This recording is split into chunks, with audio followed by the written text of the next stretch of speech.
Hey there YouTube, Joe's Guides 1 here with another episode of the Zombie Weapons Guide. Today's weapon we will be reviewing is the Rake. We're back in Maine today,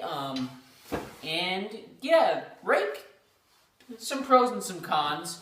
Pros are that it's easy to find, lightweight, you get a good distance, so I could knock over the fucking camera with this thing if I wanted to. So lightweight, easy to find, good distance, definitely plentiful. They're pretty durable, you know, like, not the best weapon you would want, but pretty durable, you know. So if you find this, you're not necessarily in the worst hands. Definitely is able to penetrate the brain. The cons are that most rakes aren't like this anymore. Most of them come in, they're either plastic or they're some kind of really flimsy metal. They're not like this hard iron, steel, whatever the hell it is. And they're also usually in one piece, which means that, like, there's no top and bottom. It's just all one thing, you know?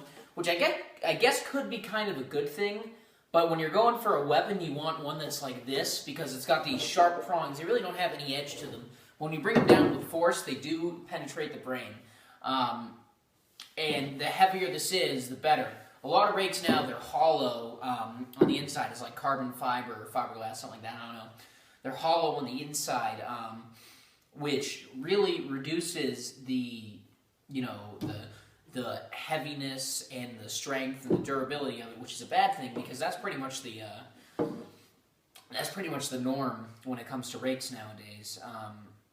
But these are pretty common. Most people have these, because I don't think those rakes were very popular until only a few years, well, not a few years ago, probably like a few decades, but I mean, these are still pretty plentiful, and maybe they do still make them, I'm not sure. But yeah, it's a decent weapon. If you find this, won't be in bad hands.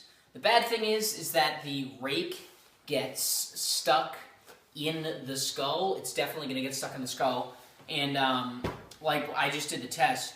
I had a hard time getting it out of a water bottle, so if you get this thing jammed into a skull, you're done. Especially if you have a whole group of them around you. I guess one thing you could do is if you hold it kind of like this, and you can push them out of the way. But, I mean, that's one thing you really got to look out for, is it getting stuck in the skull. But then again, you know, a water bottle and a human body are two different things. So the water bottle is a lot lighter. There's no water left in it after I hit it, which makes it a lot harder to pull out. Whereas the human skull, you still got brains and, you know, flesh and all that stuff. That might provide you a little bit more resistance to, rip it out. Plus, there's a bunch more weight, which will keep it grounded. The only problem I had was, like, I couldn't pull it out because, pull-out game's not strong. I couldn't pull it out because, the plastic was just kind of stuck.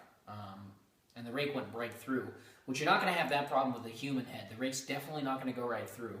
But it is going to get stuck, which is something to worry about. I guess you could go from the side, like the temple, you know? That would probably work. But aside from all that, rake's a pretty decent weapon. Not bad. Not terrible. Not great, though. Anyways,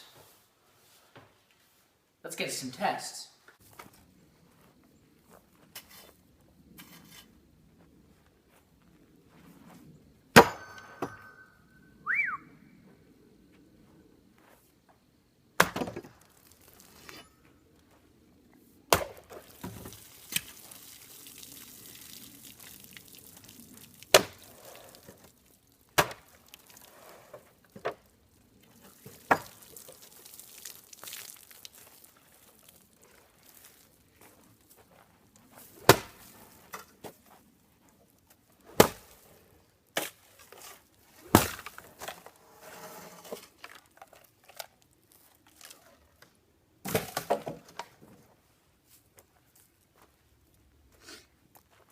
So, until next time, this is Joe's Guides 1 saying, don't fear the apocalypse, welcome it.